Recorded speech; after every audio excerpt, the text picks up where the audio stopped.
Bonjour à toutes et à tous et bienvenue dans ce nouvel épisode des Chroniques microbiennes. Et on commence direct par l'observation de cette photo. Avez-vous une idée de ce que c'est? Une plante? Un champignon? Rien de tout cela. On observe ici un groupe de bactéries. À l'instar d'autres organismes comme les abeilles ou les fourmis, certaines bactéries peuvent avoir un mode de vie en communauté. Une communauté composée d'organismes d'une même espèce ou d'espèces différentes. Aujourd'hui, nous allons parler des biofilms. Alors, il ne s'agit pas d'un film pour un cours de biologie. Un biofilm, c'est l'une des formes les plus complexes d'organisation de bactéries. Je suis Dorothée et je travaille dans l'équipe Mignot. Dans l'équipe, nous nous intéressons à une bactérie qui évolue dans les écosystèmes du sol et qui s'appelle Myxococcus xanthus. Plus particulièrement, nous étudions la façon dont les bactéries se déplacent, comment elles communiquent entre elles et comment elles se nourrissent d'autres bactéries. Et tout ça au sein d'un biofilm.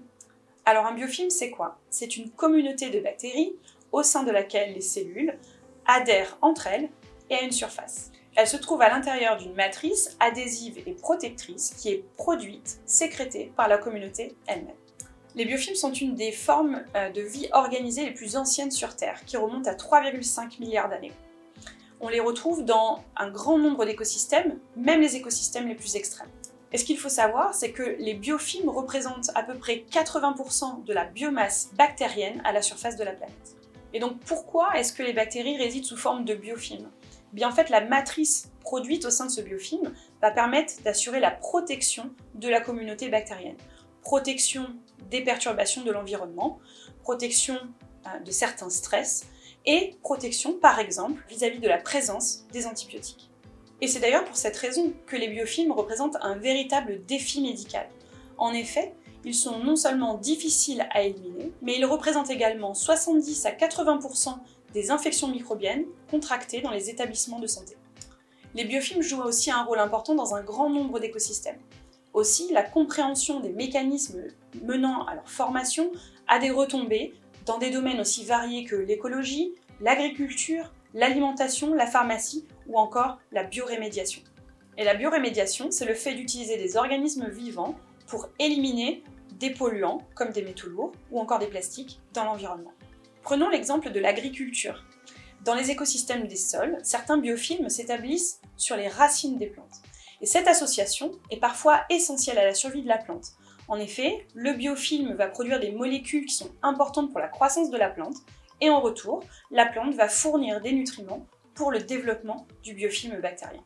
Et c'est une forme de mutualisme. Myxococcus xanthus est une bactérie qui vit sous forme de biofilm dans les écosystèmes du sol. Elle est capable d'effectuer de la prédation et de se nourrir d'autres espèces bactériennes. Cette interaction est également importante, voire essentielle, au maintien de l'équilibre dans ces écosystèmes.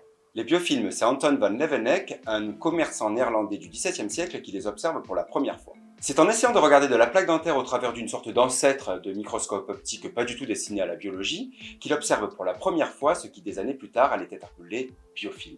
Et c'est à partir de cette première observation que les recherches sur les biofilms ont commencé. C'est dans les années 80 que William Costerton, un microbiologiste canadien, a montré que contrairement à ce qu'on pensait à l'époque, le mode de vie dominant chez les bactéries était un mode de vie en communauté complexe aux propriétés proches des êtres pluricellulaires. Et c'est d'ailleurs lui qui nomma cette communauté un biofilm. Au cours des 20 dernières années, la compréhension de ces structures s'est accélérée. Et ça, on le doit notamment au développement de nouvelles technologies de microscopie à haute résolution. Alors comment se passe l'assemblage du biofilm? Il se déroule en plusieurs étapes. Tout d'abord, on démarre avec des cellules individuelles et motiles. On appelle ça des cellules planctoniques. Comme leur nom l'indique, comme le plancton, elles sont libres de leur mouvement. Lorsqu'elles perçoivent un changement, un stress dans l'environnement, ça peut être un changement de pH, l'inaccessibilité à la nourriture, ou encore l'inaccessibilité à l'oxygène, alors elles peuvent déclencher l'expression de nouveaux gènes qui vont leur permettre de transitionner de cet état planctonique à l'état de biofilm. Et la première étape de cette transition consiste en la fabrication d'une matrice dans laquelle les cellules seront enfermées et protégées. Cette matrice, qu'est-ce que c'est? C'est un agglomérat de petites molécules qui vont être produites par les cellules et qui va comprendre des protéines, des acides aminés, des lipides, des sucres et également de l'ADN. La matrice permet également aux cellules d'adhérer à une surface, mais pour pouvoir adhérer, elles doivent arrêter temporairement de se déplacer. Alors, elles peuvent se multiplier au sein du biofilm et commencer à se regrouper sous forme de petits amas. Ces amas sont la base structurelle de ce que sera le biofilm.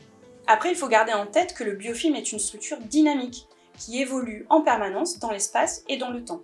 Ça signifie qu'il peut y avoir des cellules qui vont se détacher de ce biofilm au cours de son cycle de vie. Et puis le biofilm va atteindre une masse critique. Et cette masse critique va représenter la fin d'un certain cycle de vie. Alors, toutes les cellules vont se détacher progressivement du biofilm, le but étant que ces nouvelles cellules puissent aller coloniser d'autres environnements. Évidemment, cette étape est cruciale pour que les bactéries puissent atteindre des environnements dans lesquels les conditions sont plus favorables à leur développement. Donc ce type de biofilm que nous avons vu en photo, tu connais bien? Oui, c'est un cas particulier de biofilm. Ce sont les corps fructifères qui ont cette fameuse allure de champignons. Ces corps fructifères sont la forme prédominante de Myxo dans l'environnement. Il a même des cousins qui forment des biofilms avec des architectures encore plus spectaculaires. Et dans mon équipe, nous étudions cette bactérie qui évolue dans les écosystèmes du sol où les nutriments sont rares, mais les compétiteurs nombreux. Comment Myxo se développe-t-elle si elle évolue dans des environnements aussi difficiles? En règle générale, la pression de sélection dans un environnement difficile va permettre de voir émerger de nouvelles stratégies pour qu'une espèce arrive à se maintenir dans son environnement. Dans le cas de Myxococcus xanthus, elle a élaboré de nouvelles stratégies pour prédater et tuer les espèces bactériennes dans son environnement. Vous avez pu observer ce qui se passe à l'intérieur de ce biofilm? Oui, au laboratoire, nous avons créé un nouvel outil qui s'appelle le Bacto-Hubble. Notre Hubble permet de photographier le biofilm dans son intégralité, qui s'étend sur quelques millimètres de diamètre, avec une résolution telle que nous allons pouvoir zoomer à l'intérieur de cette image, comme on le ferait avec un télescope, pour aller observer des milliers de cellules qui ne font que quelques micromètres de long, comme si on observait les étoiles au sein de notre galaxie. Donc il est possible de voir comment les bactéries se déplacent et forment des biofilms? Exactement. Regarde par exemple ce qu'il se passe lorsque le biofilm est rompu. À gauche, ici, on voit les cellules allongées, en bâtonnets, qui sont les cellules de Myxococcus.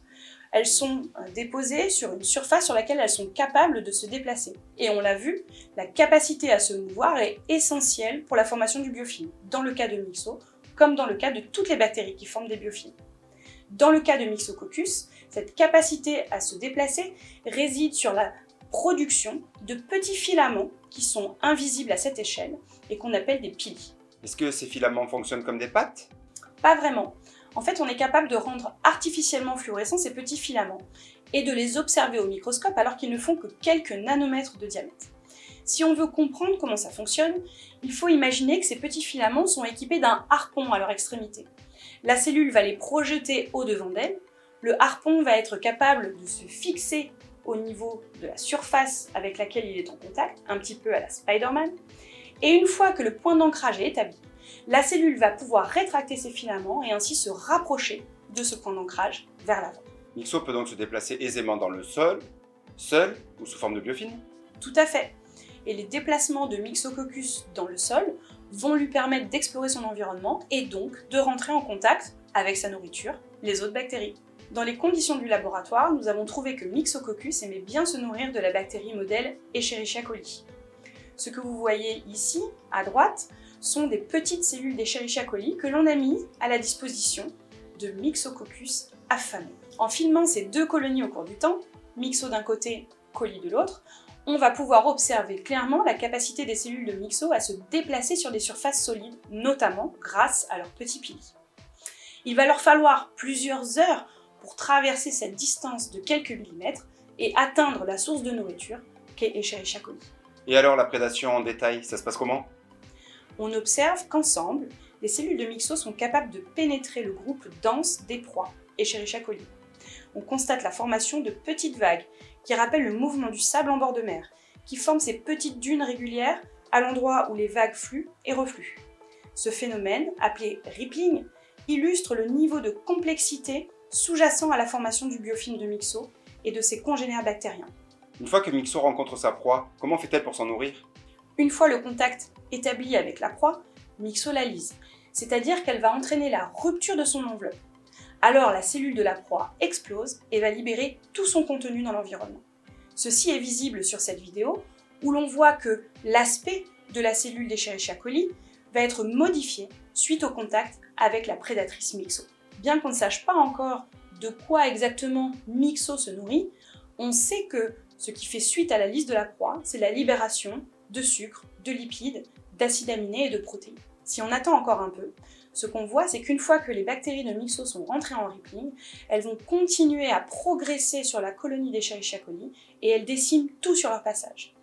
Une fois la proie lysée et tous les nutriments consommés, c'est le désert, il n'y a plus rien à manger.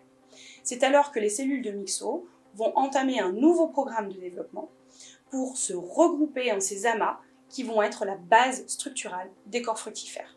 Myxo est assurément intéressante, elle a des capacités folles, on pourrait presque parler de super pouvoirs. Et c'est d'ailleurs pas la seule. Et ce sera l'objet du prochain épisode qui parlera de ceux de la bactérie Pseudomonas.